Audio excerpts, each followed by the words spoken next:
Toshkent shahar o'zidan 80 ming dollar atrofida yuqtiryapmiz deydi okalar. Sizlarga 85 ming dollarga 3 sotuvli zo'r hovli ko'rsatamiz. Srochniy chiqib qoldi. Sergeli tumani Qumarov mahallasiga yetib kelganmiz. Bu mahalladan 3 sotuvli hovlini 85 ming dollarga topa olmaysizlar. Srochniy bo'lgani uchun kechqurun bo'lsa ham yetib keldi. Qaranglar, mana огородning kattaligini, mevali daraxtlar ekilgan. Mana shu o'ziga bemalol imorat qurib olsangiz ham bo'ladi.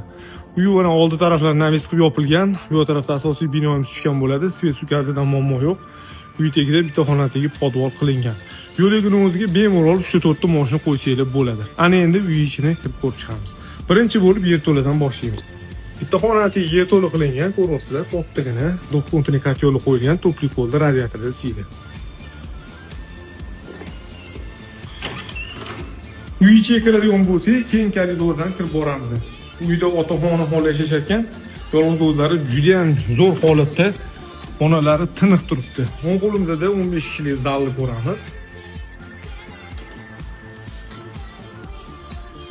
To'g'risida oshxona.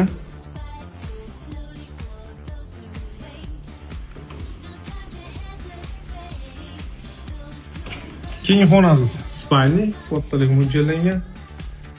Qaranglar, juda ham faizli xonadon ekan. Bunaqa narxga bu lokatsiyadan aniq uy topa olmaysizlar.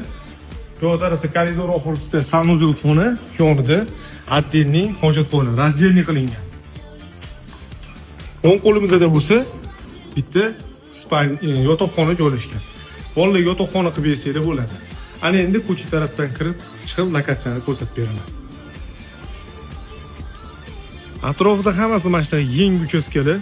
Ko'ringlar, mana ikki tashkali chiroyli uchastkalar qatorida Arindir Qumarov masjidi orqasiga yangi mahalla bo'libdi.